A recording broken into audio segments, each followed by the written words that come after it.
আসসালামু আলাইকুম ওয়া রাহমাতুল্লাহ। প্রিয় দর্শক বন্ধুরা, 2 রাকাত নফল নামাজ ও সূরা ইয়াসিনের আমল যা যে কোনো পরিস্থিতি বা মনের নেক আশা পূরণের জন্য অত্যন্ত কার্যকর।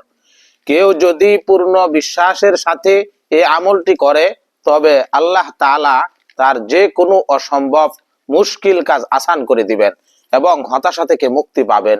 যখন দুনিয়ার সব বন্ধ মনে হয় এবং কোনো উপায় থাকে না, তখন এই আমলটি আপনাকে নতুন পথ দেখাবে।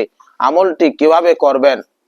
এক, মাকরুহ সময় বাদে দিনের যে কোনো সময় এই নামাজ পড়া যায়, তবে গভীর রাতে বা তাহাজ্জুদের সময় যখন আল্লাহ তাআলা দুনিয়ার আকাশে এসে বান্দাকে ডাকতে থাকেন, প্রতিটি বস্তু উল্লেখ করে তখন একাগ্রতার সাথে পড়লে অত্যন্ত ফলদায়ক হয়।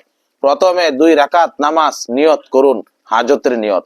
আপনি যদি হাফেজ বা আলেম হন তবে নামাজের ভিতরে সূরা ফাতিহার পর সূরা ইয়াসিন পড়তে পারেন, আর সাধারণ মানুষ হলে সূরা ফাতিহার পর যে কোনো সহজ সূরা দিয়ে নামাজ শেষ করবেন।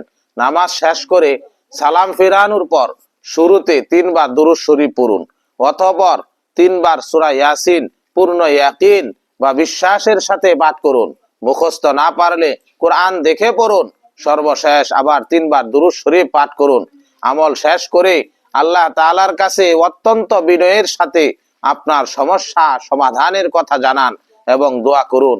নিয়মিত কয়েকদিন বা কয়েক সপ্তাহ অথবা কয়েক মাস এই আমল চালিয়ে গেলে আল্লাহ পাক তার গায়বী খাজানা থেকে এমন ভাবে সাহায্য করবেন যা আপনি কল্পনাও করতে পারবেন না।